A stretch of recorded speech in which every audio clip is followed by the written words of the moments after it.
Bom dia, boa tarde ou boa noite, dependendo do horário que você estiver assistindo esse vídeo. Você está aqui acompanhando o nosso Clube do Livro e aqui nós vamos ver o capítulo 2 do Halliday Resnick, sobre movimento retilíneo. A ideia dessa série Clube do Livro é formar um guia de estudos para quem está tentando fazer esse cronograma, esse currículo do curso de Física 1, de Física Básica ou Fenômenos Mecânicos, né, dependendo da matéria que você tem interesse no currículo básico. E nós vamos ver cada sessão, do que ela se refere, inserir pequenas explicações e tentar orientar e organizar o estudo de vocês. Esse capítulo, ele vai analisar o movimento retilíneo, com velocidade constante ou com aceleração uniforme. E a gente começa definindo o conceito de variação de posição. Então, a primeira coisa, ele diz que nossa coordenada vai ser designada pela letra x, e nós temos a letra t como variável temporal, e a gente vai definir coisas como velocidade média, deslocamento médio, e esses conceitos relacionados ao movimento retilíneo. A gente começa definindo o que é movimento. Então, depois desse breve resumo, ele vai falar que movimento é esse conceito de deslocamento relativo. A gente não pode falar em movimento universal. O movimento é sempre de um corpo com relação a outro. E aí surge a ideia de observador. Então, o que é um observador? É qualquer entidade que tenha consciência do que está acontecendo. E por consciência, na verdade, consciência é uma palavra meio forte. Eu estou falando aqui, por exemplo, de partículas se movendo. Eu sou a consciência que está analisando essas partículas se movendo. Tenho, por exemplo, uma raquete de tênis que vai atingir uma bola de tênis. A raquete e a bola não têm consciência própria, obviamente, mas eu, analisando o movimento delas, sou a consciência que atribuo posição para esses corpos, né? Isso é uma forma de entender. É claro que nenhum movimento da natureza depende de consciência. Eu só estou falando isso porque a ideia de observador é você ter alguém que possa descrever o movimento. Isso, quando eu falo em consciência, é porque isso é um conceito humano, é um conceito criado pela mente humana para entender e modelar o movimento dos corpos. A natureza não se importa com quem está observando. A natureza ela é do jeito que ela é, poderia não ter nenhum observador aqui. Mas para fins dos nossos estudos, um observador sempre vai ser alguém capaz de interpretar o movimento relativo.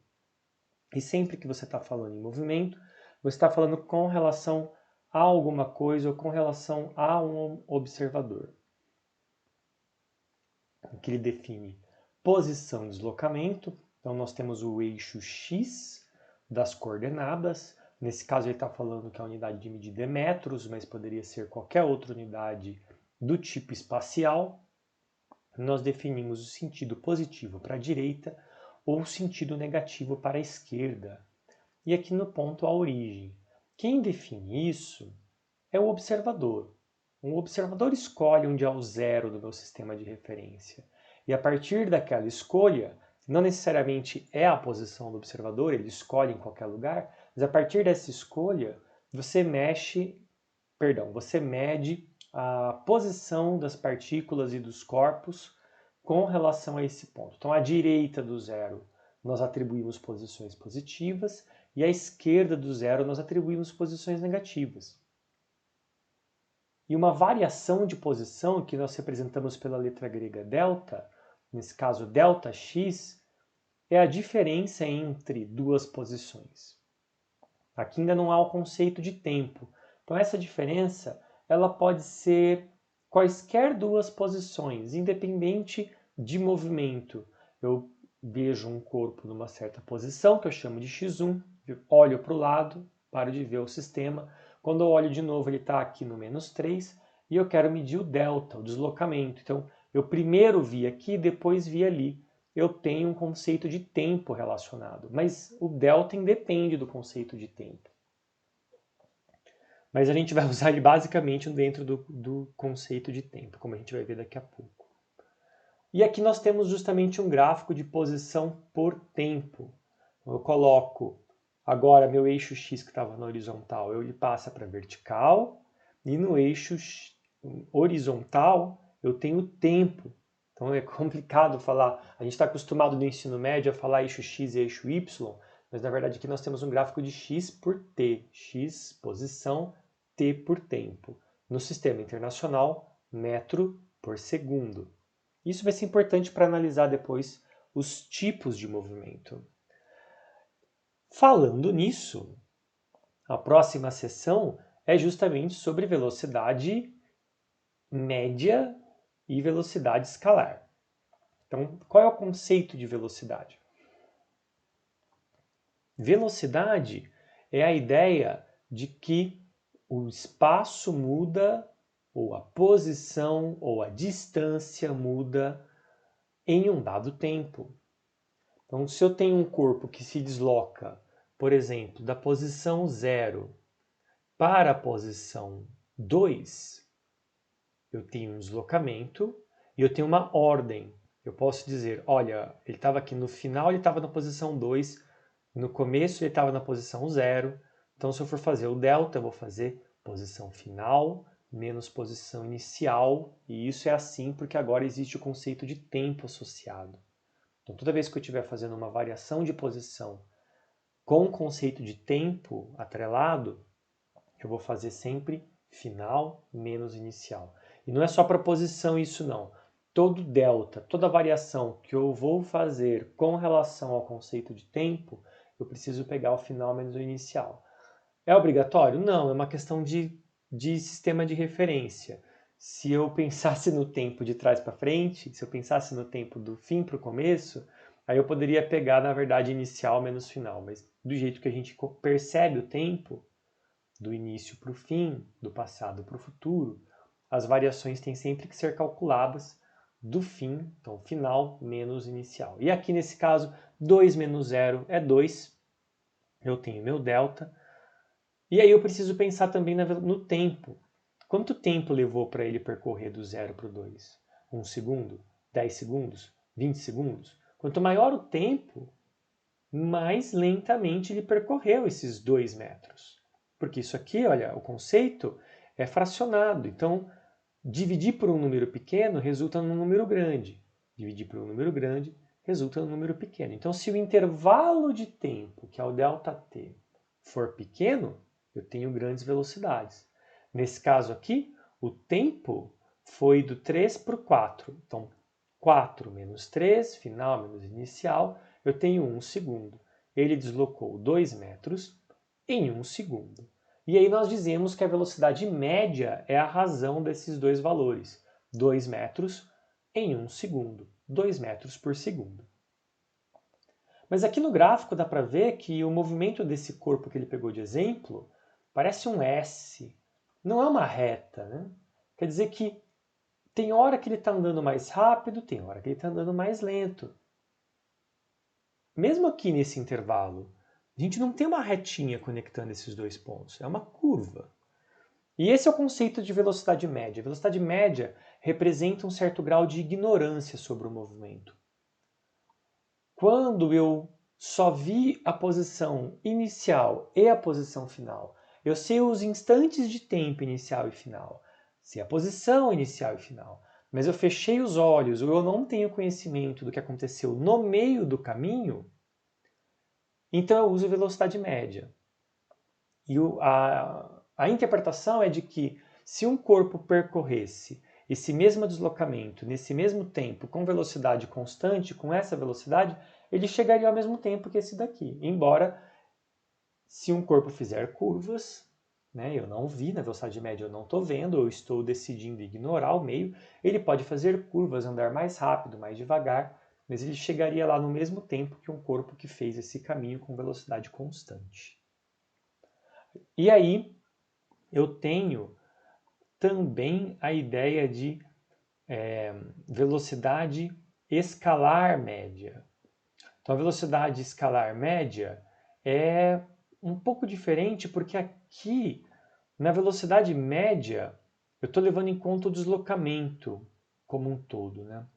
Mas aqui, na velocidade média, eu estou pensando na distância total percorrida. Uma velocidade escalar média, ela não depende... como que eu vou explicar isso para vocês? Porque não tem nenhum gráfico aqui, mas eu acho que eu consigo fazer assim. Imagina um corpo que saiu de um certo ponto, saiu de um ponto A e foi até um ponto B. Podia fazer mais retinho com a ajuda da régua, mas não precisa, só para explicar essa ideia. A velocidade média, ela ignora o que acontece no meio. Então, se o meu corpo partir daqui, vamos fazer de outra cor. Se o meu corpo partir daqui e for assim, assim, for lá na frente, voltar e aí terminar aqui, só o que importa para a velocidade média é essa distância aqui, ΔX, que é x no ponto final menos x no ponto inicial. Já a velocidade escalar média, ela depende de todo esse caminho que foi feito. Eu tenho que medir quantos metros teve o caminho total percorrido. E nós chamamos isso de S. Não é ΔS, é S. Caminho percorrido. Eu acabei de perceber que eu expliquei tudo isso e vocês não viram nada, né?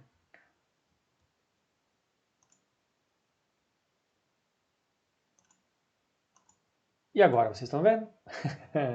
Então, problemas da gravação. Rapidamente de novo, que eu não vou editar esse vídeo, não vou cortar. O corpo partiu do ponto A para o ponto B, ele fez esse caminho maluco aqui. E esse é o deslocamento S. Então, quando eu falo em velocidade média, eu estou ignorando tudo isso e pegando só o ΔX, posição final menos posição inicial. Quando eu estou falando de velocidade escalar média, eu preciso saber o comprimento total desse caminho percorrido, que nesse caso aqui é bem maior. S. Foi isso que ele quis dizer, e agora eu consigo mostrar para vocês. Foi isso que ele quis dizer aqui. Então, S é o caminho percorrido, distância total, tá bom? Os exemplos a gente vai ver depois. Depois, o capítulo do livro ele segue para a parte de velocidade instantânea. E na velocidade instantânea vai entrar o conceito de derivada. Então, agora nós temos aquela ideia de velocidade média, mas num intervalo cada vez menor. Portanto, o meu ΔX e o meu ΔT são tomados em instantes de tempo que vão convergindo para o mesmo instante. Então, o intervalo de tempo é menor. E isso se transforma numa derivada dx dt. O que é a velocidade instantânea, então? Ela é a derivada da posição com relação ao tempo. E nesse caso, as duas velocidades são as mesmas, porque não faz diferença mais agora. Se eu peguei um intervalo de tempo bem pequeno, o ΔX é o caminho total percorrido. Depois nós vamos interpretar os exemplos, mas a ideia agora é prosseguir para a aceleração. E o que é a aceleração? A aceleração é como a velocidade muda. Ao invés de fazer um ΔX por ΔT, nós temos um ΔV por ΔT. Então, a velocidade está mudando. E da mesma forma nós temos a aceleração média, que é quando eu decido ignorar como a velocidade está mudando. Eu não tenho essa informação. Toda vez que você vê média, você está falando de abrir mão ou não ter alguma informação. Nesse caso, eu não tenho informação de como a velocidade variou, eu sei apenas o valor dela no início e no fim, então eu tenho uma aceleração média. Já a aceleração instantânea é um análogo da velocidade instantânea, que era a derivada da velocidade com relação ao tempo, agora a aceleração instantânea derivada, perdão, eu falei velocidade, né? A velocidade instantânea era, está ali na página de trás, ela era a derivada da posição com relação ao tempo. E agora a aceleração instantânea é a derivada da velocidade com relação ao tempo. É difícil falar um negócio lendo o outro aqui na frente, né? Eu entendo. E aí, quando você aplica uma derivada em cima da outra, você tem uma derivada de segunda ordem, d2x dt2. E essa é a definição de aceleração instantânea, quando eu tenho todas as informações. Aqui ele demonstra isso para a gente. Então, se a aceleração é a derivada da velocidade com o tempo, eu posso separar este operador derivada e escrever quem é a velocidade, que é a derivada da posição com relação ao tempo, e aplicando uma derivada em cima da outra, eu tenho o símbolo da derivada ao quadrado aqui. Uma outra coisa que é aceleração, não só aceleração mecânica causada pela interação entre os objetos que você tem ao seu alcance, mas tem um outro objeto causando aceleração em você o tempo inteiro, que é o planeta Terra. E essa aceleração que ele causa, a gente define como sendo 9,8 metros por segundo ao quadrado. Por que define? Não é medido? Isso aqui não é aceleração da Terra? Mais ou menos. A aceleração da Terra varia. Varia se você está no Equador, se você está nos polos, varia dependendo do lugar onde você está, se o Sol é mais denso debaixo de você, varia até de forma microscópica, com estruturas, se você está num prédio, se você está num descampado, se tem uma estrutura rochosa por perto. A gente não nota essas mudanças, mas elas são mensuráveis. Nós definimos, toda vez que você for utilizar aqui, nos nossos problemas, a aceleração gravitacional, 9,8 metros por segundo ao quadrado é o valor que a gente vai usar. Atenção para o fato de que isso tem apenas 2 algarismos significativos, hein? Isso é importante. E o que é essa unidade, então? Então, se nós voltarmos na velocidade, a unidade da velocidade era deslocamento por tempo, então no sistema internacional era metro por segundo, representando quanto de espaço está sendo percorrido num certo tempo. Agora, a aceleração é quanto a velocidade está mudando no tempo. Se a velocidade é metro por segundo, e eu estou querendo te dizer quanto que a velocidade está mudando, eu preciso te dizer quantos metros por segundo a velocidade está mudando a cada segundo. Então, metros por segundo dividido por segundo de novo, dá metros por segundo ao quadrado. E essa sequência de fotos é bem legal, isso aqui é antigo, não só pela foto, não quer dizer que a foto é preta e branca, é antiga, mas porque isso aqui está no livro do Halliday há muito tempo, há muitas edições. Isso é a 10ª edição, isso aqui está aqui há muito tempo. É um exemplo dos efeitos da aceleração. Porque embora a velocidade seja relativa, eu, por exemplo, me sinto parado, mas para um veículo passando lá fora na rua agora, ele está parado e eu estou em movimento. A minha casa está ficando para trás no retrovisor dele enquanto ele está dirigindo. Ou com relação aos planetas e às estrelas distantes, parece que elas estão paradas, mas na verdade estamos nos movendo uns em relação aos outros. Mas com aceleração não existe essa oportunidade de você ter uma sensação de que está parado. Toda vez que você tem aceleração, ela é um fenômeno absoluto. Você sabe que está sendo acelerado. E essa foto indica isso. Você tem aqui o nosso amigo coronel J.P. Stepp, que é ícone dessa sequência de fotos. E isso é um instrumento militar, onde ele foi acelerado. Eu não sei qual é a aceleração, eu acho que tem que ler aqui no texto. A legenda da figura está na outra página. Não fala aceleração, está em algum lugar por aqui. Mas a verdade é que ele é acelerado e você vê na cara dele, conforme a aceleração aumenta, os músculos e a pele sendo esmagados para trás e de repente freia e ele é projetado para frente, cabelo, pele, músculo, pescoço e tudo. Esse fenômeno mostra para nós que a aceleração não é relativa. A aceleração é absoluta. Você sabe quando você está sendo acelerado. Temos aqui o exemplo 3. E nós vamos falar, depois do exemplo 3, de aceleração constante. Você percebeu que eu não vou ler os exemplos agora, né? A gente vai abordar os exemplos depois individualmente. Então, um caso especial é o caso da aceleração constante. Quando a velocidade varia, mas ela varia constantemente. Eu sempre estou adicionando o mesmo tanto de metros por segundo conforme o tempo passa. E aí eu consigo pegar a definição de aceleração média, porque ela vai ser igual à aceleração instantânea, afinal ela não está mudando, e substituir uma velocidade inicial num tempo zero, v0 no tempo zero, uma velocidade final num certo tempo arbitrário t, passar para o outro lado, e aí você fica com v igual a v0 mais at, equação que é conhecida para qualquer um que fez o ensino médio. Bom, com essa equação, a gente consegue ver o que está acontecendo aqui, posição, velocidade e aceleração. Temos 3 gráficos indicando. Se a aceleração é constante, ela não muda com o tempo, representada por uma linha horizontal.